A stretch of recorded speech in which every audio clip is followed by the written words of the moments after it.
Hi everyone, thank you for joining me in this video. This video is for A-level and AS students who are studying AQA's poetry Comedy Anthology as part of their qualification.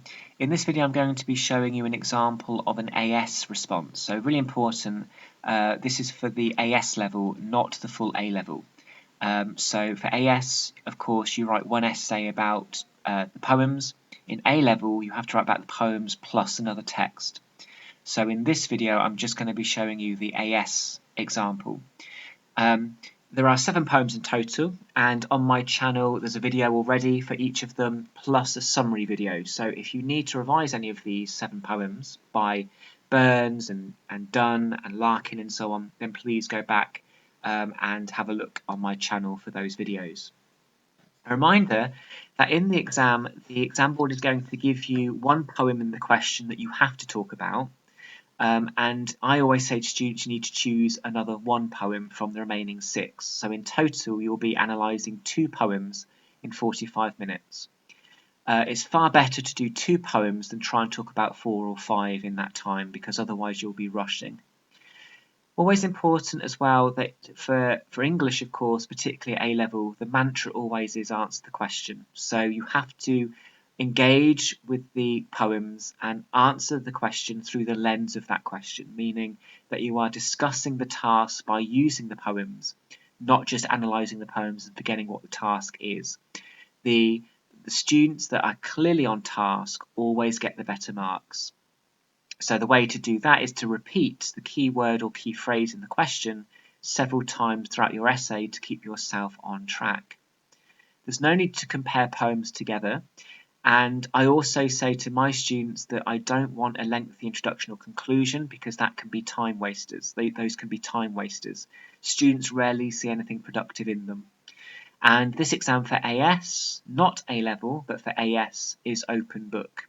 So you will have all the poems in front of you for AS, just clean, so no annotations.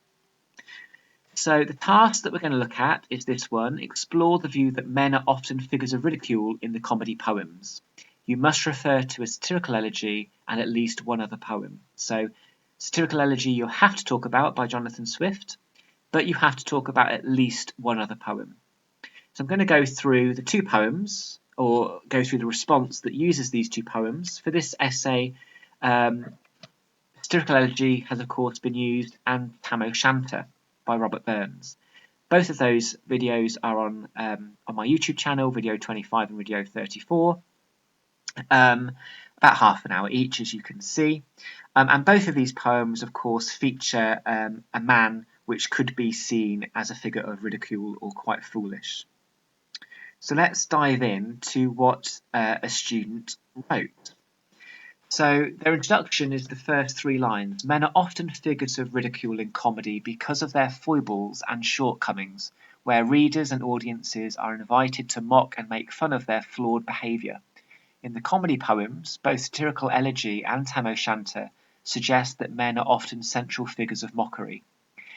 In Tam O Shanter by Burns, readers are introduced to the anti-hero Tam and his excessive drinking, which forms much of the humour in this narrative poem. Tam could be considered a comic fool archetype, a character who shows uncultivated behaviour and lacks intellectual sharpness and resourcefulness, and who provides much comic relief.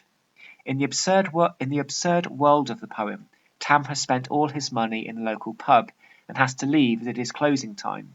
His wife Kate has told him several times that if he keeps drinking like this, he will harm himself and drown himself in the dune, or get himself into similar scrapes.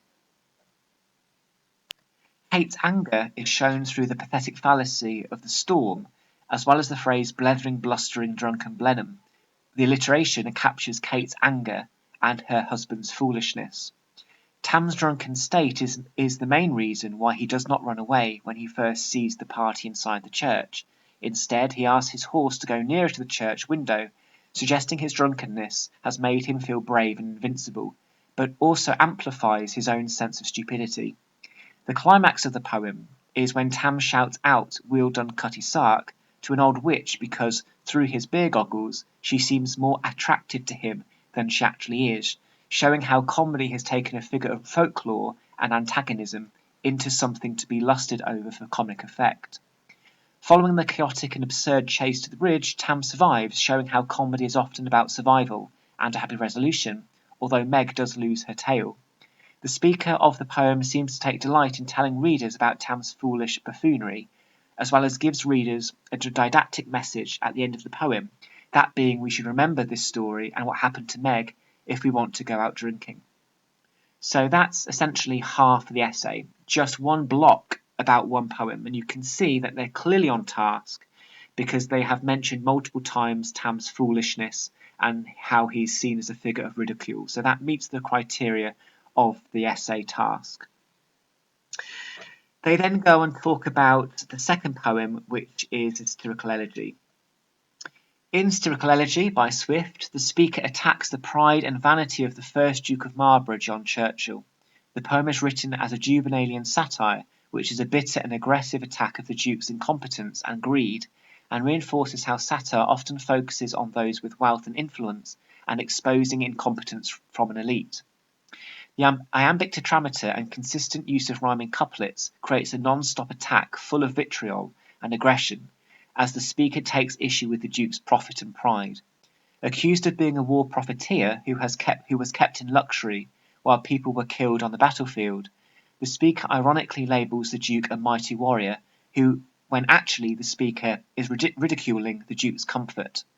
But the speaker goes further. Not only does the speaker suggest the Duke should have died sooner, 'twas time in conscience he should die, because he lived too long, he also says that the Duke is going to endure eternal suffering and damnation in hell. The last loud trump must wake him now. He left behind so much damage, so many widows and orphans, that no one will notice the hearse passing, meaning no one will mourn his loss, rendering the Duke as a burden, who does not leave behind any glory or positive legacy. Words such as stink and dirt juxtaposed with the idea that the Duke won medals. The speaker at the end of the poem suggests that the Duke will return to dirt from whence he sprung, meaning he has no more value than dirt. In this poem, the foolishness of the Duke is shown through his incompetence, and Swift is ultimately making the point that a system of preferment does not work and puts the wrong people into power that can cause immense damage. This is at odds with the notion of a meritocracy. By having this view, Swift is also satirizing the literary form of an elegy, which is usually about celebrating the loss of someone how dear. Here, the opposite is true. Rather than memorializing the Duke's strengths, it is a place for Swift to attack the Duke's and elite's flaws and shortcomings. So that is a full response for 45 minutes, and most importantly, apart from seeing the amount of detail that the speaker goes into, what I also wanted you to see was the structure of the essay as well, how it's blocky, how the writer, how the student is not feeling obligated to talk about two poems in one paragraph. So the structure of the essay is also very clear and very kind of coherent as well, without needing the burden to merge these poems together. So that is an example of a AS English Literature Comedy Poetry answer, showing you if you're doing the AS version of this qualification, what to aim for in the exam. Okay, so hopefully that was useful, and thank you for watching.